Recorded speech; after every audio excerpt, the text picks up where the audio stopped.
Shalom, puji Tuhan kami boleh kembali menyapa sahabat-sahabat sekalian dalam program pendalaman Alkitab melalui pelajaran Sekolah Sabat bersama dengan kami, Cornelius Media. Kita sudah tiba di pelajaran yang ke-6 dengan tema lebih banyak kesaksian tentang Yesus. Kami terus menghimbau sahabat-sahabat sekalian untuk mempersiapkan diri dengan telah membaca dan mempelajari pelajaran Sekolah Sabat di tempat kita masing-masing. Saya Pendeta Edward Taliwongso bersama dengan Pendeta Felix Gosal dan Pendeta Widodo Purwanto akan kembali membahas pelajaran kita, pelajaran yang ke-6. Mari kita tunduk kepala dan kita berdoa. Bapa kami, Allah yang Maha Baik, kami bersyukur kepadamu Tuhan, oleh karena kami boleh membaca dari firman-Mu, mempelajari firman-Mu. Saat ini kami mohon hadirat Tuhan untuk menguasai hati pikiran kami, ketika kami akan menggali firman-Mu. Di dalam nama Yesus kami sudah berdoa. Amin. Ada 4 bagian dari program ini. Yang pertama kita akan melihat dasar Alkitabiah pelajaran sepanjang pekan ini. Yang kedua kita mencoba menggali makna dari ayat inti. Yang ketiga pertanyaan yang muncul dari pelajaran hari per hari. Dan di bagian akhir kita tiba kepada aplikasi. Mari kita lihat dasar firman Allah. Yang pertama ada Yohanes 3 ayat 25-36. Ayat ini menceritakan perdebatan antara murid Yohanes Pembaptis dan seorang Yahudi mengenai penyucian. Yohanes Pembaptis menjelaskan bahwa dirinya bukanlah Mesias, melainkan hanya utusan yang mempersiapkan jalan bagi Yesus. Kemudian ada Yohanes 1 ayat 32-36. Yohanes Pembaptis bersaksi bahwa ia melihat roh turun seperti burung merpati dan tinggal di atas Yesus, menandakan bahwa Yesus adalah anak Allah yang diutus. Dengan peristiwa ini, Yohanes menegaskan identitas Yesus sebagai Mesias dan anak domba Allah yang akan menghapus dosa dunia. Kemudian ada Daniel 7 ayat 18. Dalam kitab Daniel menubuatkan bahwa orang-orang kudus milik yang maha tinggi akan menerima kerajaan Allah dan memiliki kekuasaan untuk selama-lamanya. Kemudian ada Yohanes 6 ayat 51-71. Yesus mengajarkan bahwa dia adalah roti hidup yang turun dari sorga, dan siapa yang makan daripadanya akan hidup selama-lamanya. Pernyataan ini membuat banyak muridnya bingung dan keberatan, karena mereka menganggap kata-kata Yesus ini sulit untuk dimengerti. Kemudian ada Yohanes 5 ayat 36-38. Yesus menyatakan bahwa kesaksian pekerjaan-pekerjaan yang dilakukannya membuktikan bahwa ia diutus oleh Bapa. Namun orang-orang Yahudi tidak percaya karena mereka tidak mengenal suara atau firman Bapa di dalam hidup mereka. Kemudian ada Yohanes 7 ayat 37-53. Yesus berdiri dan berseru dalam perayaan hari raya, mengundang orang yang haus untuk datang kepadanya dan percaya, sehingga mereka akan menerima aliran air hidup atau Roh Kudus. Sekarang mari kita lihat pengertian judul pelajaran Sekolah Sabat. Lebih banyak tentang kesaksian Yesus. Siapa yang memberi kesaksian? Di dalam konteks pelajaran Sekolah Sabat ini yang memberi kesaksian adalah Yohanes Pembaptis, Allah Bapa, orang banyak, penjaga, Nikodemus, Rasul Petrus, dan juga banyak orang yang lain. Nah, dalam kondisi apa kesaksian-kesaksian ini kita dengar? Yang pertama, Yohanes Pembaptis memberikan kesaksian pada waktu murid-murid melaporkan kecemburuan mereka akan pekerjaan Yesus dan murid-muridnya. Yang kedua, Allah Bapa memberikan kesaksian pada waktu baptisan dan kata Yesus selesai penyembuhan di kolam Bethesda bahwa Bapa yang bekerja bersama dengan dia. Kemudian orang banyak dan penjaga juga memberi kesaksian pada waktu Yesus berbicara di dalam perayaan di Bait Suci. Sementara Nikodemus bersaksi tentang Yesus pada waktu dia membela Yesus di hadapan Dewan Sanhedrin. Petrus, dia bersaksi selesai banyak orang yang mengundurkan diri karena mereka melihat ajaran Kristus dan menolak dinobatkan sebagai raja. Apa kira-kira persamaan dan inti kesaksian dari masing-masing orang di dalam pelajaran Sekolah Sabat ini? Persamaan inti dari kesaksian yang dinyatakan oleh para saksi adalah bahwa Yesus Kristus adalah anak Allah. Yang kedua, dia diutus oleh Allah. Yang ketiga, bahwa dia adalah Mesias yang dijanjikan di Perjanjian Lama. Semua kesaksian ini merujuk kepada hal-hal yang sudah saya sebutkan tadi. Kepada siapakah kesaksian ini diberikan dan apa respon mereka yang mendengarkan kesaksian tersebut? Secara umum, kesaksian diberikan kepada orang Yahudi dan respon mereka beragam. Ada yang diyakinkan dan percaya, ada yang diyakinkan tapi tidak rela untuk mengikuti Yesus. Lalu kemudian ada juga yang menjadi marah dan justru merencanakan pembunuhan dari Yesus Kristus. Ellen White dalam The Review and Herald 24 Juli tahun 1894 mengomentari tentang mereka yang marah oleh karena apa yang telah disaksikan tentang Yesus. Di sana dikatakan, Yesus sesungguhnya dapat berdamai dengan dunia hanya dengan membiarkan para pelanggar hukum Taurat tidak ditegur, tidak ditemplak. Tetapi hal ini tidak dapat dilakukannya karena ia harus menanggung dosa-dosa dunia. Kristus mengecam ketidakbenaran dan kehadirannya adalah teguran terhadap dosa. Suasana yang melingkupi jiwanya begitu murni, begitu agung, sehingga menempatkan para rabi, imam dan pemimpin yang munafik dalam posisi mereka yang sebenarnya dan menyingkapkan karakter mereka yang sebenarnya, yaitu mengklaim kesucian dan pada saat yang sama salah mengartikan Allah dan kebenarannya. Jadi memang benar bahwa ketika mendengarkan kesaksian tentang Yesus, ada yang percaya tetapi ada juga yang menjadi benci dan merencanakan untuk mencelakakan Yesus Kristus. Baik, kita datang pada ayat inti kita. Ayat inti kita atau ayat hafalan kita di dalam pekan ini terambil dari Yohanes pasal 12 ayat 32. Di sana dikatakan, dan apabila aku ditinggikan dari bumi, aku akan menarik semua orang datang kepadaku. Baik, mari kita lihat apa kisah yang mendahului ayat ini. Nah, di dalam kisah ini, Yesus sementara mengucapkan kata-kata ini menjelang kematiannya.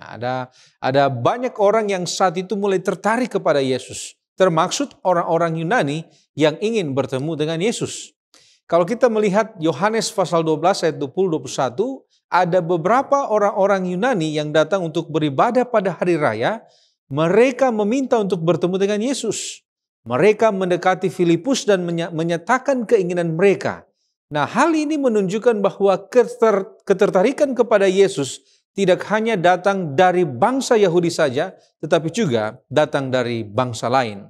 Nah, di dalam cerita ini Filipus kemudian memberitahu hal ini kepada Andreas, dan kemudian keduanya pergi menyampaikan informasi ini kepada Yesus.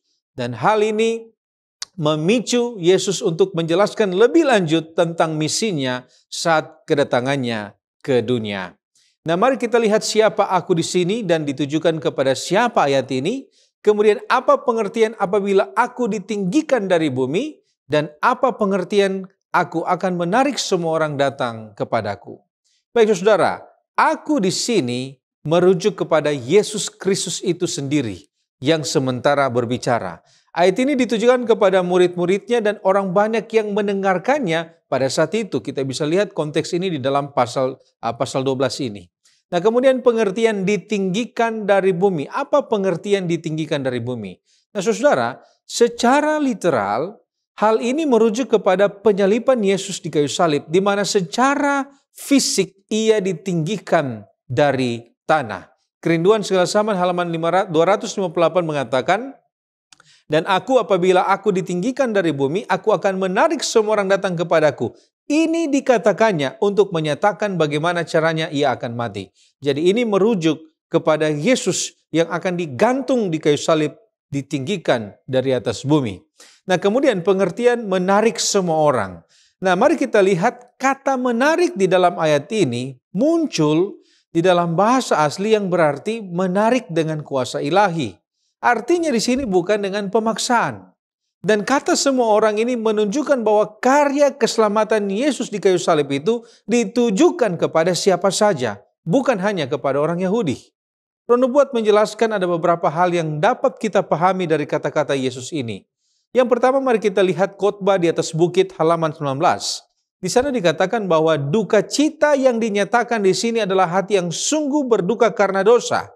Sementara seseorang ditarik untuk memandang Yesus yang ditinggikan di atas kayu salib, dia pun akan melihat keberdosaan umat manusia. Jadi, dari kata-kata ini, dari kutipan ini kita bisa melihat bahwa salib itu akan membawa orang kepada duka cita yang menuntunnya pada pertobatan. Dia ditarik kepada salib untuk bertobat. Kemudian yang kedua, sejarah para nabi halaman 69 mengatakan bahwa apabila aku ditinggikan dari bumi, aku akan menarik semua orang datang kepadaku. Tindakan Kristus dalam hal kematiannya akan membenarkan Allah dan anaknya di dalam cara memperlakukan mereka terhadap pemberontakan setan. Itu akan menetapkan kekekalan hukum Allah dan akan menyatakan keadaan serta akibat-akibat dosa. Nah, di dalam kutipan yang kedua ini menyatakan bahwa kalau salib itu akan menyatakan keadilan, kebenaran Allah, serta juga menyatakan pemberontakan setan. Kemudian yang ketiga, terambil dalam buku Kisah Para Rasul halaman 209. Di sana Roh Nubuat mengatakan, Paulus dan sahabat-sahabatnya mengkhotbahkan Kristus. Hati mereka berapi-api dengan kasih Allah dan anaknya. Mereka berseru kepada orang kafir untuk memandang korbannya yang tak terbatas yang diadakan untuk kepentingan manusia. Mereka mengetahui bahwa jika mereka yang telah lama meraba-raba dalam kegelapan kekafiran dapat melihat terang yang bersinar dari salib di Kalvari, mereka dapat ditarik kepada penebus. Jadi yang ketiga ini menurut kutipan Roh Nubuat bahwa kalau kita mengkhotbahkan salib, artinya salib itu ditinggikan di dalam pengajaran kita, maka itu akan membawa banyak orang kepada Kristus. Dari ayat inti kita berpindah kepada pokok pembahasan kerendahan hati. Yohanes Pembaptis kembali bersaksi. Apa maksud kesaksian yang diberikan Yohanes dan ditujukan kepada siapa, serta apa inti atau pokok dari kesaksiannya? Pada waktu yang lalu kita telah mempelajari kesaksian Yohanes Pembaptis tentang Yesus yang didasarkan pada Injil Yohanes pasal yang pertama. Dia menunjuk kepada Yesus dan mengatakan dalam Yohanes 1 ayat 29 bagian B, "Lihatlah anak domba Allah yang menghapus dosa dunia." Kesaksiannya ini berhasil membawa murid-murid yang pertama, Andreas dan Yohanes, Petrus, Filipus, dan Nathanael kepada Yesus. Kali ini Yohanes Pembaptis muncul di Injil Yohanes pasal yang ketiga, kembali bersaksi tentang Yesus. Dan kesaksiannya ini menurut konteks Yohanes 3 ayat 25-36 adalah ditujukan kepada murid-muridnya. Nah, maksud dari kesaksiannya sebenarnya adalah untuk mengatasi perasaan cemburu dari murid-muridnya kepada Yesus, dan juga mengatasi perselisihan yang muncul antara murid-muridnya dan murid-murid Yesus tentang baptisan. Dan kesaksiannya ini juga sekaligus untuk menegaskan kembali bahwa dia sendiri bukanlah Mesias, melainkan Yesus yang adalah Mesias, dan Yesuslah yang harus semakin besar, sementara ia harus semakin kecil. Inti atau ide pokoknya dalam Yohanes 3 adalah, pertama, ayat yang ke-27, bahwa Yesus dan apa yang dilakukannya berasal dari surga. Yang kedua, ayat 28, bahwa Yohanes bukanlah Mesias, melainkan diutus untuk mempersiapkan jalan bagi kedatangan Sang Mesias, atau Yesus. Yang ketiga, ayat 29, bahwa Yesuslah mempelai pria dan dia hanyalah sahabat mempelai yang bertugas untuk mengurus pernikahan sahabatnya dan kemudian bersuka cita ketika misinya selesai. Kemudian yang keempat, ayat 30, Yesus harus semakin besar, sementara Yohanes harus semakin kecil. Yang kelima, yaitu ayat 31-36, bahwa Yesus datang dari atas dan di atas semuanya. Yesus memberi kesaksian tentang Allah berdasarkan apa yang dia lihat dan dengar. Yesuslah yang menyampaikan kesaksian tentang siapa Bapa, sebab Bapa mengasihi anak dan telah menyerahkan segala sesuatu kepadanya. Dan barang siapa percaya kepada anak beroleh hidup yang kekal. Sebaliknya, barang siapa yang tidak taat tidak akan melihat hidup, melainkan murka Allah. Nah, sekarang apa perbedaan Yesus dan Yohanes? Menurut kesaksian Yohanes Pembaptis sendiri dalam Yohanes 3 ayat 28, dia bukanlah Mesias itu melainkan diutus untuk mendahuluinya. Diutus untuk mendahului menurut Markus 1 ayat yang kedua adalah dengan maksud mempersiapkan jalan bagi Sang Mesias. Yohanes Pembaptis menurut Yohanes 1 ayat 23 adalah suara yang berseru-seru, "Luruskanlah jalan bagi Tuhan." Sementara menurut Yohanes 1 ayat 15, 29 sampai 34, Yesuslah Sang Mesias yang akan datang, yang dimaksud oleh Yohanes Pembaptis, yang jalan pelayanan misinya di dunia ini telah dipersiapkan oleh Yohanes Pembaptis sendiri. Yesus Sang Mesias, sementara Yohanes Pembaptis bukanlah Mesias tetapi mempersiapkan jalan bagi Sang Mesias. Nah, hubungan ini dianalogikan oleh Yohanes Pembaptis sendiri seumpama mempelai dan sahabat mempelai. Yohanes 3 ayat 29 katakan, yang empunya mempelai perempuan ialah mempelai laki-laki. Tetapi sahabat mempelai laki-laki yang berdiri dekat dia dan yang mendengarkannya sangat bersukacita mendengar suara mempelai laki-laki itu. Itulah sukacitaku dan sekarang sukacitaku itu penuh.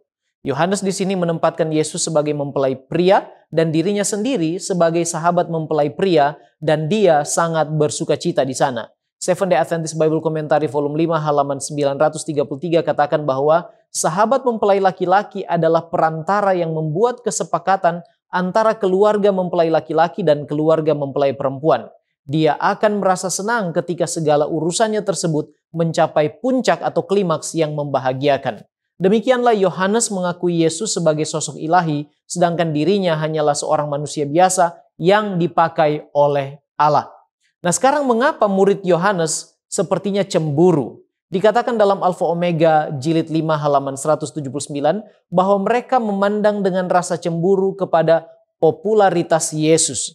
Alasannya mungkin karena menurut Yohanes 4 ayat 1, lebih banyak orang yang datang kepada Yesus untuk dibaptis daripada Yohanes Pembaptis guru mereka. Nah, apa pekabaran murid Yohanes saat itu kepada orang lain dan apa yang mereka tunjukkan? Intinya, menurut Seventh-day Adventist Bible Commentary volume 5 halaman 932, murid-murid Yohanes merasa tidak senang terhadap keberhasilan Yesus dan menjadi iri hati terhadap guru mereka sendiri. Mereka merasa bahwa karena baptisan Yohanes merupakan ciri khasnya, maka Yesus dan orang-orang lain yang tidak secara langsung terhubung dengan Yohanes tidak memiliki hak untuk melakukan ritual tersebut dengan cara dan tujuan yang sama seperti yang dilakukan oleh Yohanes.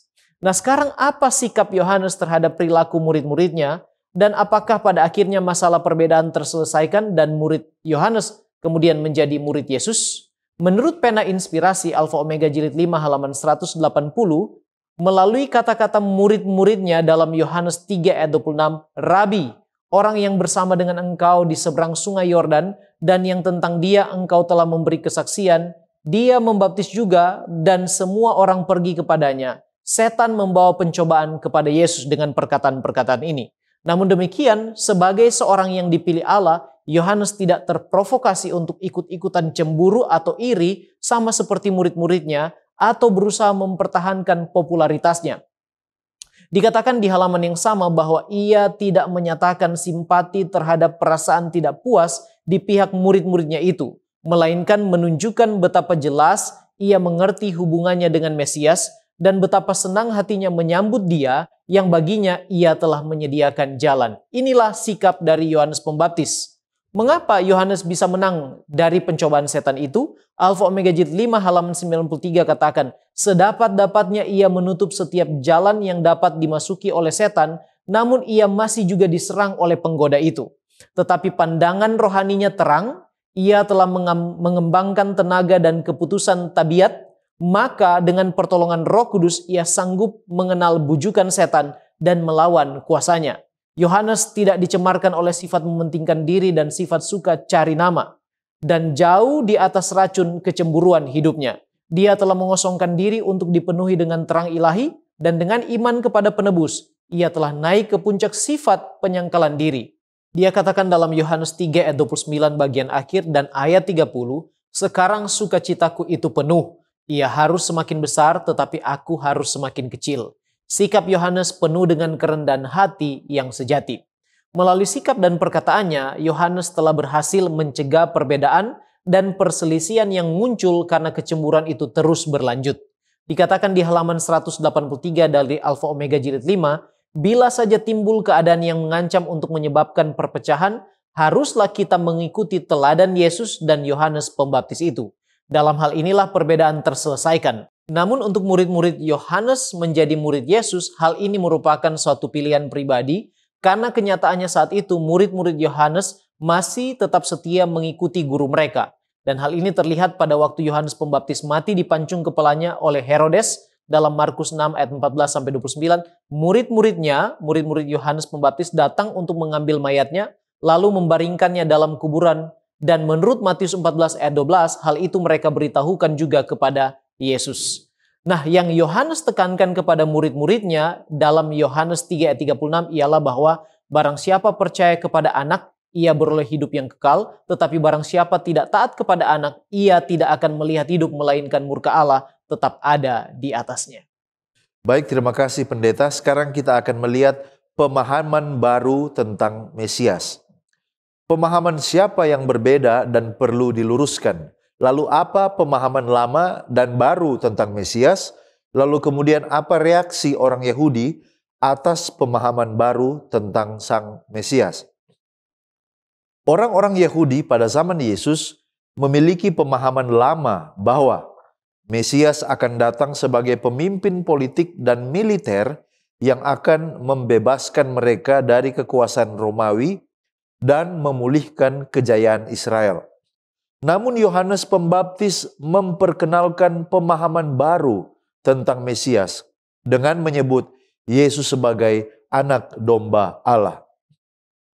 Pernyataan ini mengejutkan banyak orang karena ini mengarah pada gambaran pengorbanan dan kematian yang tidak sesuai dengan harapan mereka akan seorang Mesias yang kuat dan penuh kemenangan.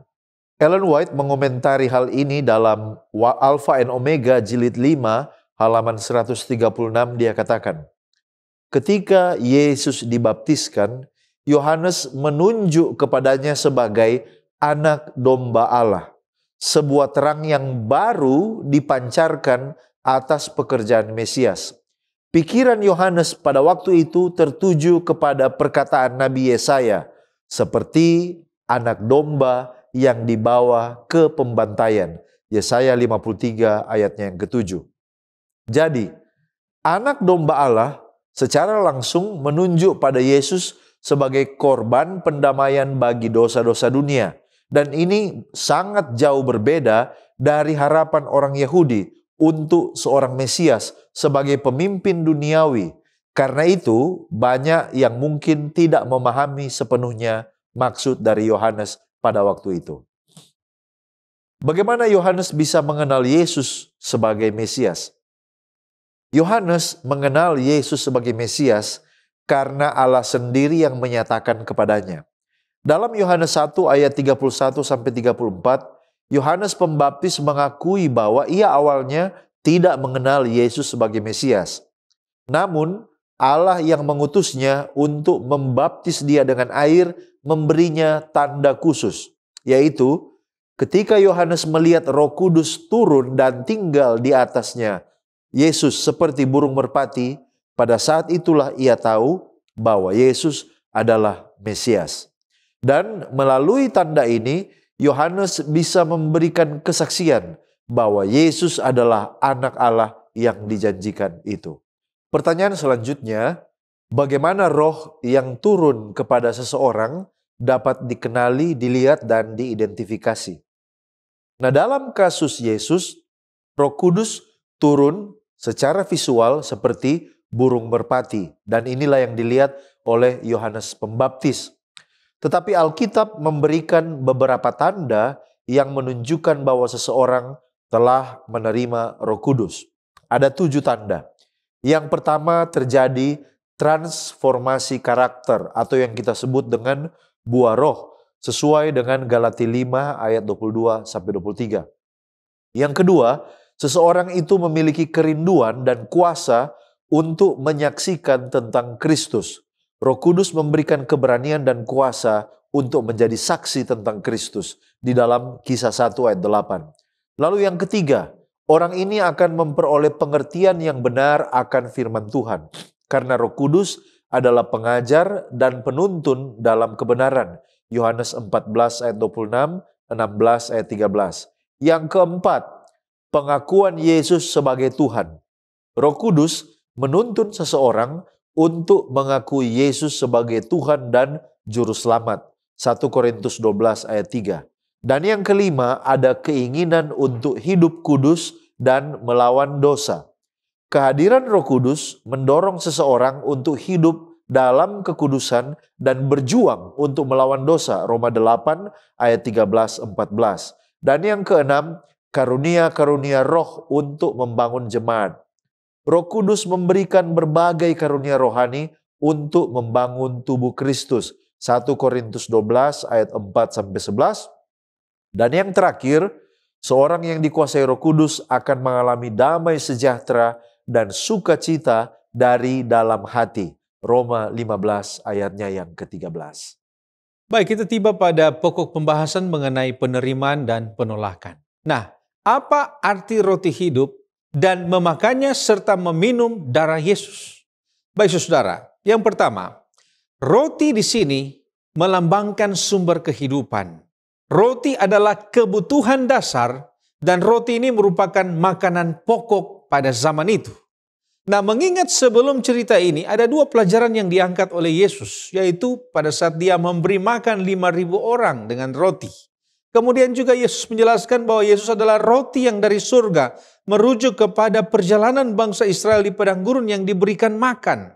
Nah, di dalam pasal ini kita dapat melihat bahwa 3 kali Yesus menyatakan jika dialah roti hidup itu. Yesus adalah roti hidup itu sendiri yang merupakan kebutuhan dasar manusia.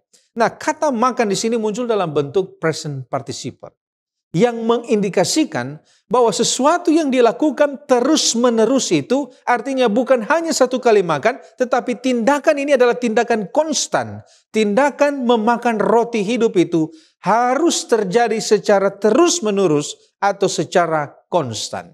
Kemudian, darah di sini bukanlah bersifat literal. Meminum darah adalah larangan di dalam Alkitab. Oleh sebab itu, ini adalah sebuah simbol. Ada makna rohani, yaitu simbol dari pengorbanan Yesus. Di dalam Seventh-day Adventist Bible Commentary volume 5 halaman 970, dikatakan bahwa sekarang dia menambahkan, barang siapa makan dagingku dan minum darahku, ia mempunyai hidup yang kekal. Dari sini jelaslah bahwa makan dagingnya dan minum darahnya berarti percaya, beriman kepada Yesus. Kemudian, kebahagiaan sejati halaman 82 mengatakan bahwa tubuh kita terdiri dari apa yang kita makan dan minum. Maka sebagaimana dalam perkara jasmani, demikian pula dalam perkara rohani. Yakni apa yang kita pikir-pikirkan itulah yang memberi corak pada kekuatan rohani kita. Di sini menjelaskan bahwa kalau kita mau mengimani Yesus lewat makanan rohani, maka itu akan memberikan kekuatan pada rohani kita. Nah, kemudian di mana pelajaran tentang roti hidup dan meminum darah Yesus ditujukan kepada siapa dan bagaimana reaksi yang mendengarkan pelajaran tersebut. Nah, saudara, pelajaran ini disampaikan Yesus di rumah ibadat di Kapernaum. Kita bisa lihat itu di dalam ayatnya yang ke-59.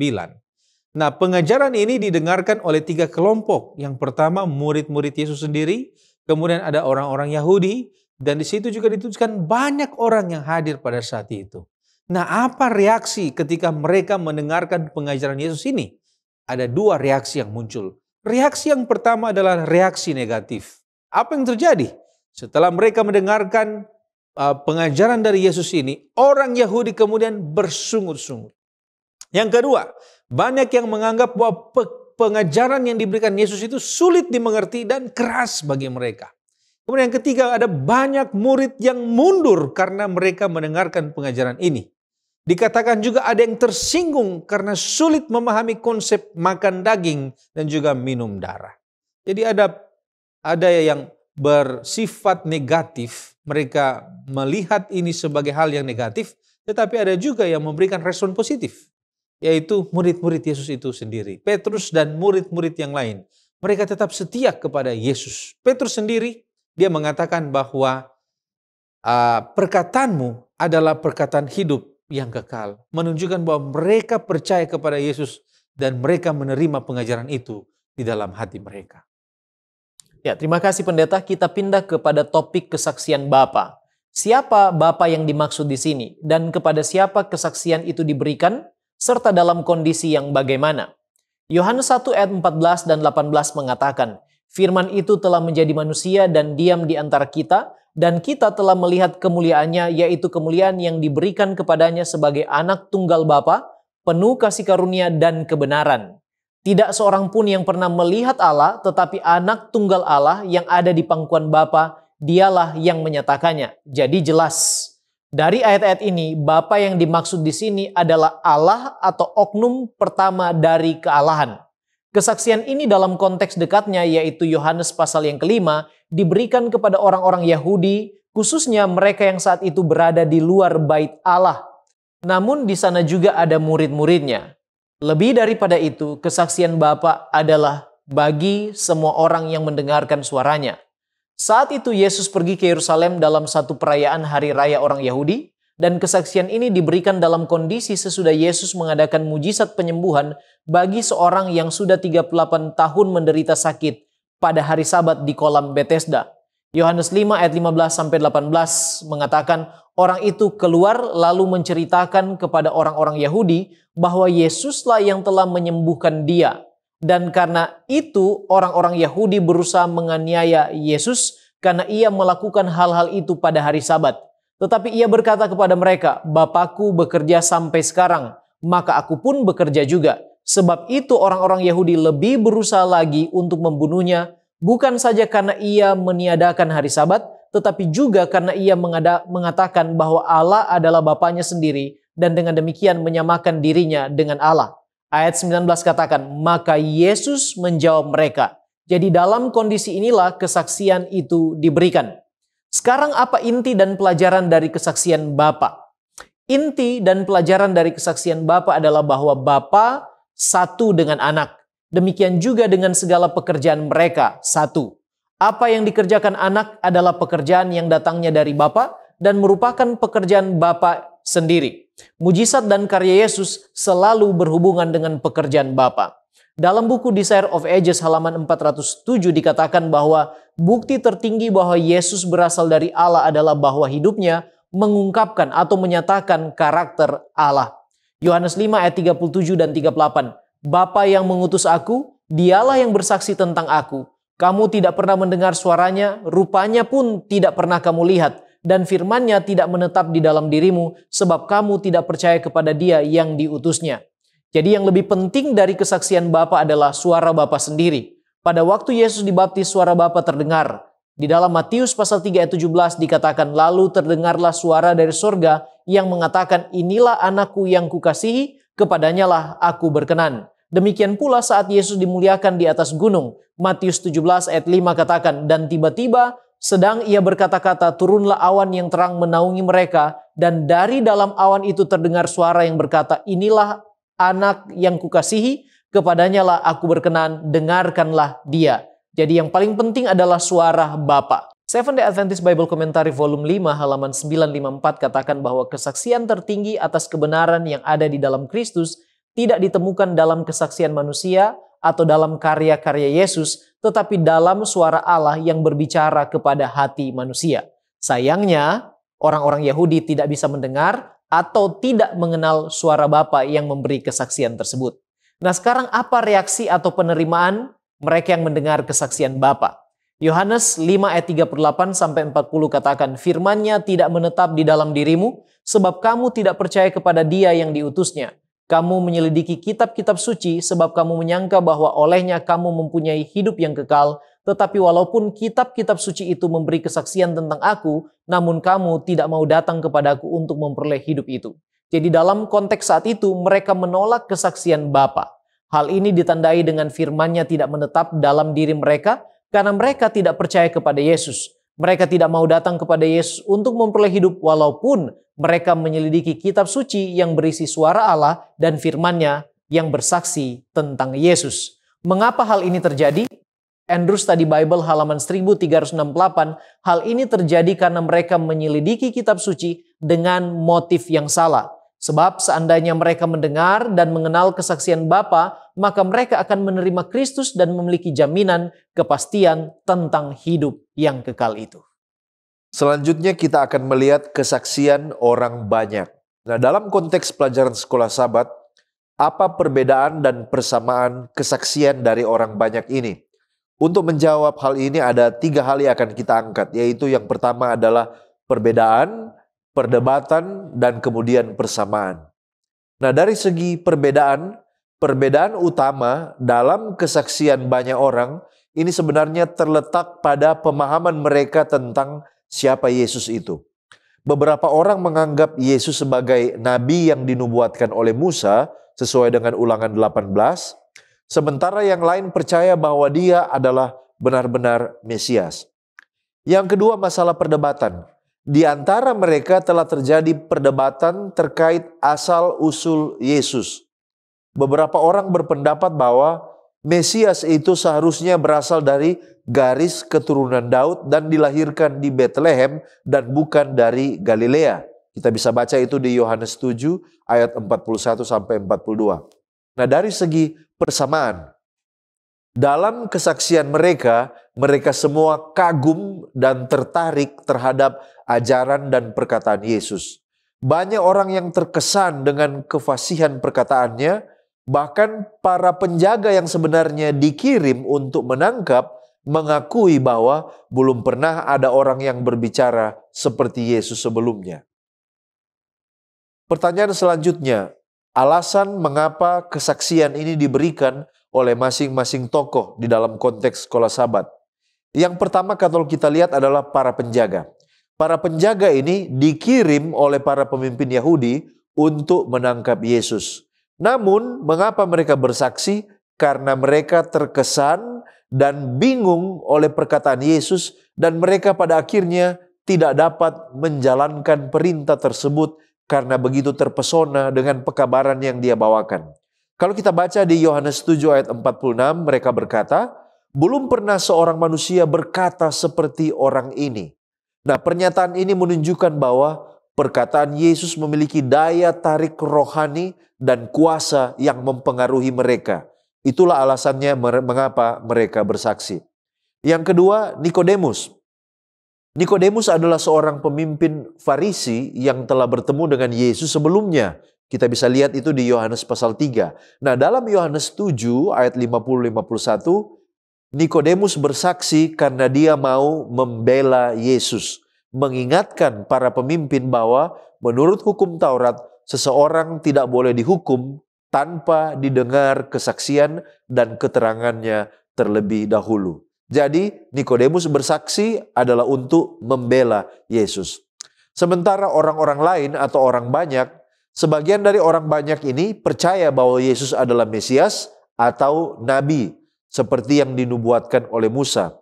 Mereka mengikuti dan mendengarkan Yesus karena mereka tertarik dengan pengajarannya dan tergerak oleh klaimnya tentang air hidup. Andrews Bible Commentary New Testament halaman 1434 mengomentari tentang ketertarikan orang banyak ini kepada tawaran air hidup. Dia katakan, ketika berbicara tentang air hidup yang mengalir dari dalam, Yesus tampaknya menggambarkan penyegaran dan pembaharuan dari dalam diri oleh kuasa Roh Kudus. Pengalaman penebusan inilah yang Yesus panggil untuk dimiliki oleh orang-orang yang sungguh-sungguh percaya kepadanya. Selanjutnya kita akan melihat penyebab kesaksian dan reaksi dari para pendengar. Yang pertama adalah penyebab kesaksian. Para penjaga bersaksi karena mereka terkesan dengan cara Yesus berbicara. Mereka menyadari bahwa perkataannya beda dengan perkataan guru-guru lain. Sementara Nikodemus, dia bersaksi karena sebagai orang yang mempelajari hukum Taurat, dia terdorong untuk memberi Yesus kesempatan dan membela hak-hak Yesus di depan hukum. Sementara bagi orang banyak, mereka bersaksi oleh karena mereka menemukan dan melihat ada sesuatu yang berbeda di dalam diri Yesus yang tidak ditemukan di dalam guru-guru yang lain. Ini membangkitkan harapan mereka akan Mesias. Lalu bagaimana reaksi para pendengar? Para pemimpin Yahudi, terutama orang-orang Farisi, merespon kesaksian penjaga dan orang banyak ini dengan nada sinis dan meremehkan. Mereka menganggap bahwa hanya orang-orang sederhana saja yang mengikuti Yesus. Ini sebenarnya menunjukkan penghinaan terhadap orang-orang yang percaya kepada Yesus. Andrews Bible Commentary New Testament halaman 1435 mengomentari sikap dari para pemimpin agama ini. Di sana dikatakan, orang-orang digambarkan berada di bawah kutukan karena mereka tidak mengetahui hukum Taurat, ayat 49, yaitu karena tidak berpendidikan dan tidak bersemangat dalam menunjukkan ketaatan mereka terhadap hukum Taurat. Orang-orang Farisi memandang rendah dari sudut pandang orang awam. Secara merendahkan mereka disebut Ham Haaretz, yang artinya orang-orang negeri ini. Jadi memang benar orang-orang Farisi memandang rendah mereka yang memilih untuk percaya kepada Yesus Kristus. Kita tiba pada pendalaman. Mengapa banyak orang tidak dapat menerima pelajaran tentang Mesias yang telah datang? Nah, mari kita lihat di dalam buku Kerinduan Segala Zaman halaman 393. Di sana Roh Nubuat menyatakan beberapa alasan mengapa banyak orang tidak mau menerima Mesias. Alasan yang pertama, oleh karena para rabi terjebak dalam formalisme. Itu yang pertama. Yang kedua, terjadi konflik yang terus-menerus di antara orang Farisi dan Saduki. Yang ketiga, mereka pada saat itu mengejar ritual dan upacara, bukan agama yang dari hati. Yang keempat, mereka memiliki ambisi untuk mencari kemuliaan bagi diri mereka sendiri. Dan alasan yang kelima, mereka membenci dan mereka menganiaya. Kemudian muncul pertanyaan, apakah konsep juru selamat dari orang Yahudi dan Farisi pada zaman Yesus? Bagaimana mereka memahami tentang Mesias, juru selamat yang akan datang pada zaman itu? Nah, paling sedikit ada 3 aspek yang mereka pahami tentang Mesias yang akan datang. Yang pertama itu adalah aspek politik dan militer. Artinya mereka mengharapkan yang datang saat itu adalah raja duniawi yang kuat. Kemudian yang kedua, bisa membebaskan bangsa Israel atau bangsa Yahudi pada zaman itu dari penjajahan Romawi. Kemudian yang ketiga, menjadikan Yerusalem itu sebagai pusat kekuasaan dunia. Jadi secara militer, secara politik ini yang mereka pikirkan. Kemudian yang kedua dari aspek nasionalisme. Ada 2 hal di sini. Itu yang pertama, mereka mau meninggikan Israel di atas bangsa-bangsa yang lain. Sehingga mereka memandang rendah bangsa-bangsa non-Yahudi. Kemudian yang kedua, mereka mau mengembalikan kedaulatan politik Israel. Dahulu mereka punya raja, ada Raja Daud. Dan saat ini mereka tercerai-berai. Mereka tidak memiliki kedaulatan politik. Mereka mau mengembalikan itu, kemerdekaan mereka, nasionalisme mereka. Itu yang menjadi aspek yang kedua. Nah, aspek yang ketiga ini merupakan aspek keagamaan. Apa artinya? Nah, mereka gagal oleh karena saat itu mereka terlalu menegakkan Taurat secara ketat. Mereka mau memurnikan ibadah yang ada di bait suci. Tetapi di saat yang sama mereka juga menghakimi bangsa-bangsa kafir yang non-Yahudi. Mereka mengharapkan Mesias memiliki beberapa latar belakang. Mereka berharap bahwa Mesias itu berasal dari keluarga terpandang, khususnya keturunan raja dari garis keturunan Yehuda. Mereka berharap bahwa Mesias itu akan datang dengan sosok yang memiliki pendidikan tinggi dalam hal pemahaman kitab Taurat. Mereka berharap bahwa Mesias itu akan datang memiliki kekayaan, pengaruh. Karena pada saat itu imam-imam, orang Saduki, memiliki orientasi yang sangat besar kepada kekayaan. Dan yang terakhir, mereka berharap Mesias itu mampu menyediakan kekuatan militer untuk mengalahkan musuh-musuh Israel. Hal-hal inilah yang menuntun kepada kesalahpahaman.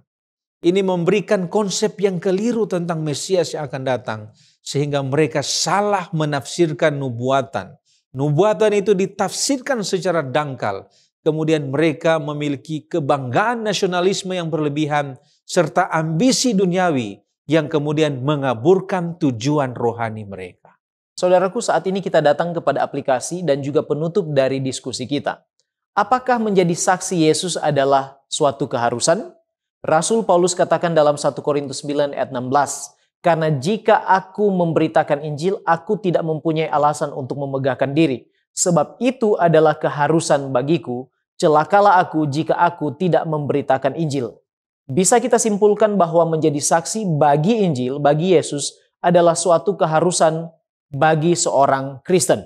Kisah 1 ayat 8 menggambarkan bahwa mereka yang mengalami baptisan Roh Kudus, yang menerima Roh Kudus, yang diubahkan oleh Roh Kudus akan menjadi saksi-saksi bagi Yesus. Di Desire of Ages halaman 195 jelas menegaskan, setiap murid sejati dilahirkan ke dalam kerajaan Allah sebagai seorang misionaris, sebagai seorang saksi.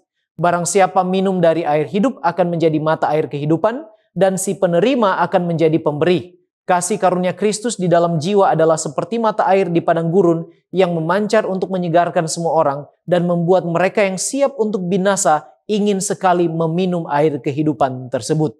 Testimonies for the Church volume 4 halaman 53. Menyelamatkan jiwa-jiwa seharusnya menjadi pekerjaan hidup setiap orang yang mengaku Kristus. Kita adalah orang-orang yang berhutang budi kepada dunia atas kasih karunia yang diberikan Allah kepada kita, atas terang yang telah menyinari kita, dan atas keindahan dan kuasa kebenaran yang telah kita ketahui. Mengapa demikian? Dalam buku To Be Like Jesus halaman 260, Nyonya White mengatakan mustahil bagi seseorang untuk mempertahankan kemurahan dan kasih Allah dan menikmati persekutuan dengannya dan tetap tidak merasa bertanggung jawab atas jiwa-jiwa yang untuknya Kristus telah mati, yang berada di dalam kesalahan dan kegelapan, binasa dalam dosa-dosa mereka. Kemudian Seventh-day Adventist Bible Commentary volume 6 halaman 731 katakan, tetap diam berarti menyangkal tugas yang diberikan oleh Tuhan. Demikianlah menjadi saksi Yesus adalah suatu keharusan bagi kita. Sekarang bagaimana kita saat ini menjadi saksi bagi Yesus? Kita bisa menjadi saksi Yesus bila kita membiarkan diri kita digunakan oleh Roh Kudus. Sekali lagi saya bacakan Kisah pasal 1 ayat yang ke-8. Tetapi kamu akan menerima kuasa kalau Roh Kudus turun ke atas kamu, dan kamu akan menjadi saksiku di Yerusalem dan di seluruh Yudea dan Samaria dan sampai ke ujung bumi. Jadi kita akan menjadi saksi bagi Yesus ketika kita memberikan diri kita, membiarkan hidup kita digunakan oleh Roh Kudus. Ketika Roh Kudus menggunakan kita, maka dalam buku Sons and Daughters of God halaman 274 dikatakan, engkau akan menjadi perantara yang melaluinya Allah akan berbicara kepada jiwa. Hal-hal yang berharga akan dibawa ke dalam ingatanmu, dan dengan hati yang dipenuhi dengan kasih Yesus, engkau akan mengucapkan kata-kata yang sangat penting. Kesederhanaan dan ketulusanmu akan menjadi kefasihan tertinggi, dan kata-katamu akan dicatat dalam kitab-kitab surga sebagai kata-kata yang sesuai, yang bagaikan buah apel dari emas di atas pinggan perak. Allah akan menjadikannya sebagai suatu hujan pengaruh surgawi yang menyembuhkan dan membangkitkan keyakinan serta keinginan. Menurut Seventh-day Adventist Bible Commentary volume 6 halaman 124, kita hanya bisa menjadi saksi Yesus yang sejati bila kita telah mengalami pengalaman pribadi bertemu dengan Yesus. Itulah sebabnya pemazmur katakan dalam Mazmur 34 ayat 9, kecaplah dan lihatlah betapa baiknya Tuhan itu, berbahagialah orang yang berlindung padanya. Artinya kita sendiri harus mengecap, harus melihat, harus mengalami kebaikan Tuhan, dan kemudian barulah kita akan diubahkan menjadi saksi. Kita tidak akan dapat menahan untuk diri kita menjadi kesaksian bagi orang lain untuk kemuliaan Yesus. Nah, sekarang apa yang harus disiapkan dan apa yang bisa kita lakukan untuk menjadi saksi bagi Yesus? Tentu untuk bisa bersaksi bagi Yesus, kita membutuhkan kuasa Roh Kudus. Dengan demikian, yang perlu kita siapkan yang pertama kali adalah waktu untuk berdoa dan penyerahan diri supaya Roh Kudus tercurah dan mengurapi, menyanggupkan kita. Yang kedua, kita perlu mempersiapkan waktu untuk merenungkan dan mempelajari firman-Nya. Di bawah pengaruh dan terang Roh Kudus, kita sanggup mengerti kehendak Allah supaya kita mampu menjadi saksi yang efektif ketika kita merenungkan dan mempelajari firman-Nya. Yang ketiga, waktu untuk bertindak. Tidak hanya berdoa dan merenungkan firman Tuhan, tetapi ada waktunya kita untuk bersiap, untuk pergi, bertemu, dan bersaksi bagi orang lain. Yang keempat, perlu adanya persiapan melalui pelatihan dan mengenal metode-metode di dalam bersaksi bagi Yesus. Setelah itu yang bisa kita lakukan adalah mencontoh teladan dan metode Kristus. Menurut buku Ministry of Healing halaman 143, metode Kristus saja yang akan memberikan keberhasilan sejati dalam menjangkau orang-orang. Juru selamat bergaul dengan manusia sebagai seorang yang menginginkan kebaikan mereka. Ia menunjukkan simpatinya kepada mereka, melayani kebutuhan mereka, dan memenangkan kepercayaan mereka. Kemudian ia berkata kepada mereka, ikutlah aku. Inilah yang bisa kita lakukan supaya kita boleh menjadi saksi bagi Yesus. Mari saudaraku, kita tunduk kepala dan kita satu di dalam doa. Bapa kekal Allah kami yang bertahta di sorga. Terima kasih Engkau telah memanggil kami untuk menjadi saksi-saksi bagimu. Tuhan, kami memerlukan kecurahan Roh Kudus supaya menyanggupkan kami dan memberi kami kuasa untuk boleh menjadi saksi bagimu di mana saja kami berada, apapun kapasitas dan talenta yang Engkau percayakan kepada kami. Kami tidak sanggup, tetapi oleh kuasa-Mu Tuhan, kami akan disanggupkan supaya nama-Mu diperkenalkan kepada orang lain. Keselamatan dikabarkan, banyak orang lain lagi yang akan dibawa dekat kepadamu dan menjadi selamat. Terpujilah Engkau Tuhan, berkatilah kami semua sebagai saksi-saksi-Mu, perlengkapi kami dengan talenta dan karunia rohani. Di dalam nama Yesus Kristus, kami sudah berdoa dan mengucap syukur. Haleluya. Amin.